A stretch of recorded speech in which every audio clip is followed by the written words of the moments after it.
Hello everyone, আসসালামু আলাইকুম। তো প্রতিদিনের মতো এখনো সন্ধ্যায় বের হয়ে গেলাম। অফিস থেকে বের হয়েছি প্রায় 1 ঘন্টা আগে। তো অফিস থেকে বের হয়ে চা নাস্তা হালকা পাতলা করলাম দোকানে বসে, চার দোকানে প্রায় 1 ঘন্টা মতো চার দোকানেই ছিলাম। তাতে এখন বেরিয়ে পড়ছি, কারণ এত সময় এক জায়গায় বসে থাকলে ভালো লাগবে না।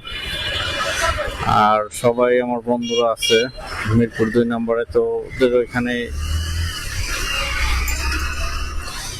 ওদের সাথে দেখা করতে বেরোবো। এখন যাচ্ছি রানিং এ।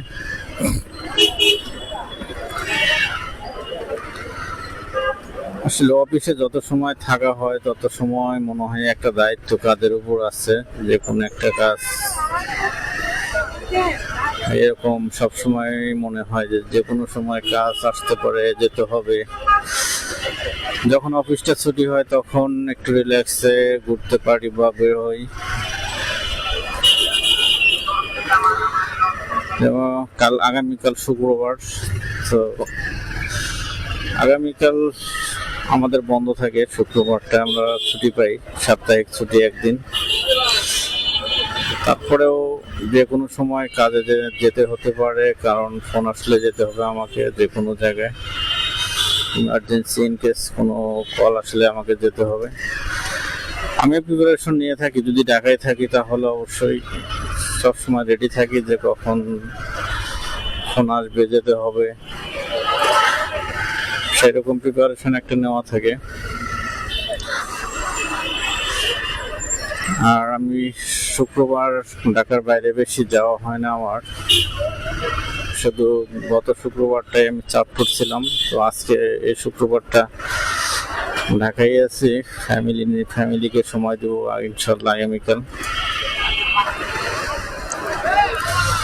আর এখন মূলত রাইড শেয়ার, আমি রাইডটা অন করে রাখছি প্রায় 1 ঘন্টা হলো। আর রাইডের যে অবস্থা তাতে খুবই খারাপ।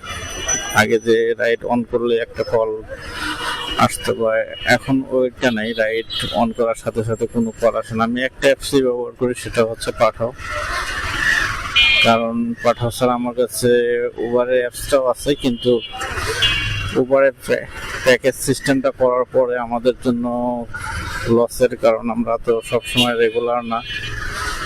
যারা রেগুলার পাঠাও রাইড শেয়ার করে তাদের জন্য ঠিক আছে। আপনি একদিনের জন্য যদি আপনি একটা প্যাকেজ নেন 70 টাকা দিতে হবে উবারকে। সেটা আপনি রাইড শেয়ার করেন বা না করেন সেটা দেখবে না তারা, তাদের টাকা তারা নিয়ে নেবে। এই জিনিসটা খুবই আমার কাছে অবাক লাগে যে আমি রাইড শেয়ার করবো না, তারপরে আমাকে টাকা দিতে হবে। তারা পার্সেন্টেজটা ছিল সেটাই ঠিক ছিল, কারণ পার্সেন্টেজ অনুযায়ী তারা টাকা নিত। আর এখন তারা সাপ্তাহিক একটা 350 টাকার একটা প্যাকেজ আছে 1 সপ্তাহের জন্য, আপনি যত টিপ মারতে পারেন। আর তার ভিতর পার্সেল আছে কিনা আমি জানি না, কারণ পার্সেলটা আমি এখন অফ রাখি। পার্সেলে প্যারা বেশি। পার্সেলটা আপনাকে দেখা যাইতেছে যে পার্সেল ডেলিভারি আনতে যাবেন, সেখানেও আপনাকে দাঁড়ায় থাকতে হবে।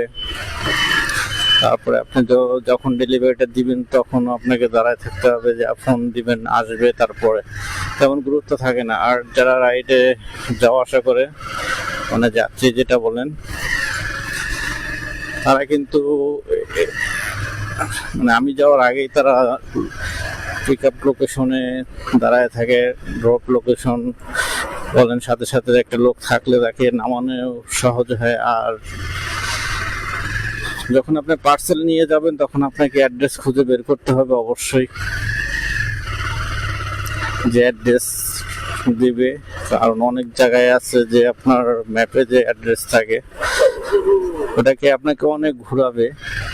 ঢাকার গলির অভাব নেই, অনেক ঘোরাবে। দেখা যাচ্ছে যে রাস্তাটা এইটাই, কিন্তু আপনার বিল্ডিং এর গেট হচ্ছে পিছন সাইড, তো আপনাকে ওইখানে যেতে হলে আবার ঘুরতে হবে, একটা প্যারা। আর পার্সেলের সুবিধা আছে, যারা অফিসিয়াল জব করে বা রাইড শেয়ার করে তাদের জন্য। হাতে সময় থাকলে দেখা যায় এক্সট্রা 10 মিনিট সময় থাকলে খোঁজা যায়, যখন আপনার হাতে সময় কম থাকবে তখন আপনি কিভাবে খুঁজবেন তার অ্যাড্রেসটাকে। যাই হোক, আমি চলে আসছি, ওয়েট করলাম যে কোনো রাইডে যাওয়া যায় কিনা, কিন্তু আজকে রাইডে আর যাওয়া হবে না।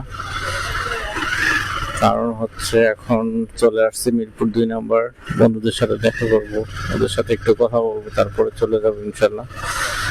আর এখানে আসলে আর যাওয়া হয় না, কারণ ওরা সবাই এখানে ওয়েট করতেছে আমার জন্য। আর একটা ভিডিও করলাম যে আপনাদের সাথে শেয়ার করলাম যে রাইড শেয়ারিং এর যে অবস্থা এখন, যারা রাইড শেয়ার করে আসছে তারা ট্রিপ 1 ঘন্টার ভিতরে একটা কল আসছিল আমার, সেটা হলো কল্যাণপুর, আমি ওদিকে যাব না। আর যদি গুলশান বা বনানী ওদিকে হতো তাহলে অবশ্যই যেতাম, কারণ ওদিকে গেলে অবশ্যই ট্রিপ থাকে অ্যাভেলেবেল।